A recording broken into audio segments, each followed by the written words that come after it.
Karibu mtazamaji wa Zone Media, ambapo taarifa niliyokuwa nayo hapa inawahusu Wahouthi kutoka pale nchini Yemen, ambapo Wahouthi nchini Yemen wamerusha makombora kuelekea Israel usiku wa kuamkia leo, ikiwa ni harakati za kuweza kuisapoti nchi ya Iran kufuatia shambulizi ambalo limeweza kufanywa na Israel kabla ya Iran kuweza kuwajibu usiku wa kuamkia leo kwa makombora ya kutosha. Wahouthi kutoka Yemen wameapa kwamba watawasaidia Irani endapo Israel itashambulia mashambulizi yoyote yaliyokuelekea nchi ya Irani.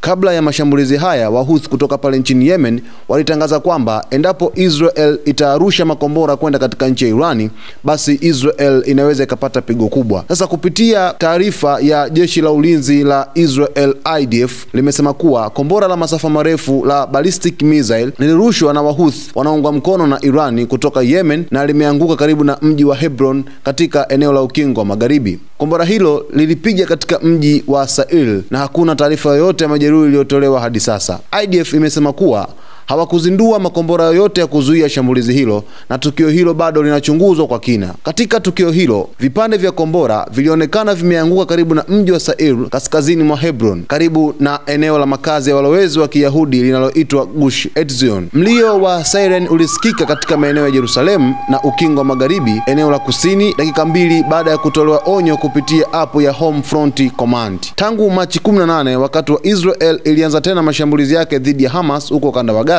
Wahouthi kutoka Yemen wameshambulia Israel kwa kurusha makombora 49 ya masafa marefu na angalau ndege zisizo na rubani 11. Makombora kadhaa kati ya hayo yalifanikiwa kuweza kufikia mlengo na mengine yaliangushwa njiani na mifumo ya ulinzi ya Israel. Katika taarifa hii ni kwamba Wahouthi baada ya kuweza kurusha kombora kuelekea Israel, IDF imesema kuwa hawakuzindua mifumo ya ulinzi kwa ajili ya kuweza kuzuia shambulio hilo, na shambulio hilo liliweza kufika bila kutenguliwa angani. Sasa hofu imekuwa imeongezeka kutokana na Wahouthi sasa kuanza kurusha makombora kuelekea Israel, na hiki ni baada tu ya Irani nao kuweza kurusha makombora usiku wa kuamkia leo. Mambo yanazidi kuwa mambo Mashariki ya Kati. Ili kuweza kupata taarifa zote za Mashariki ya Kati kuhusu mzozo kati ya Iran na Israel, basi salia na Zone Media hapa kwa kusubscribe, kulike video zetu, kucomment pamoja na kushare. Jina langu ni Victor Moshi.